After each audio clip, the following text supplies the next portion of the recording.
प्रिया पटेल के बीच टिकटों के बंटवारे को लेकर अभी तक कोई फैसला नहीं हुआ है। मामला कहां अटका है जानने की कोशिश की हमारे संवाददाता संजय त्रिपाठी ने अनुप्रिया पटेल से खास बातचीत देखी।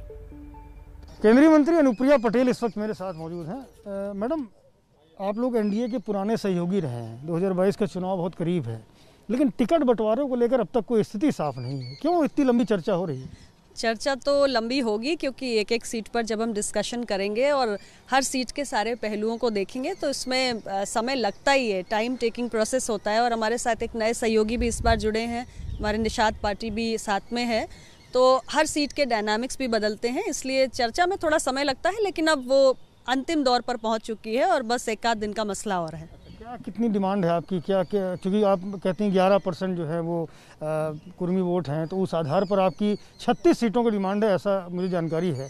क्या 36 सीटें मिलने की उम्मीद है आपको?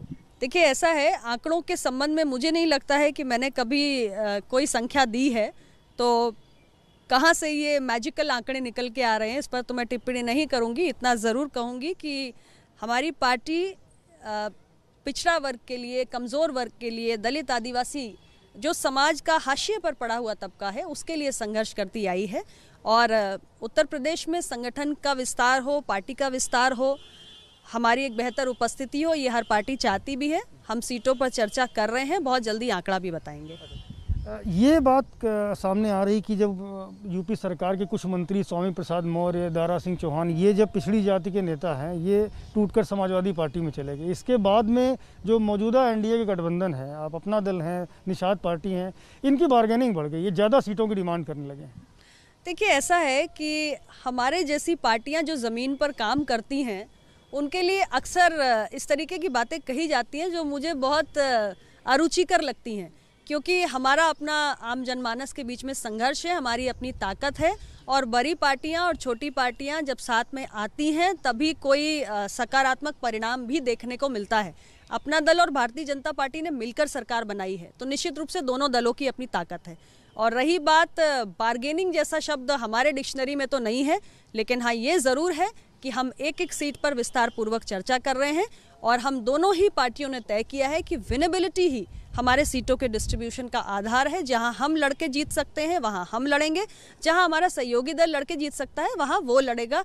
किसी प्रकार की अंडरस्टैंडिंग की कोई कमी नहीं है। आपकी साथी सांसद हैं संघमित्रा मौर्य, उन्होंने अपर्णा यादव की ज्वाइनिंग पर सवाल खड़े किए, कटाक्ष किए। ये कहा कि जब दूसरे परिवार की, दूसरे दल की बहू आती है तो उसका स्वागत होता है, और जब एक बेटी का पिता दूसरे पार्टी को ज्वाइन कर लेता है तो उस बेटी पर सवाल खड़े होते हैं। इसको आप किस तरह से लेती हैं? क्या प्रतिक्रिया है? मैं उनके अपने व्यक्तिगत विचारों पर कोई प्रतिक्रिया देना नहीं चाहती हूँ। कोई भी लोकतंत्र के अंदर किसी भी राजनीतिक दल को ज्वाइन करने के लिए स्वतंत्र है, और जहाँ तक पार्टी अगर किसी व्यक्ति को लेना चाहती है और कोई व्यक्ति इच्छुक है ज्वाइन करने का, तो मुझे नहीं लगता कि इसमें किसी भी प्रकार की कोई प्रतिक्रिया मुझे देने की आवश्यकता है।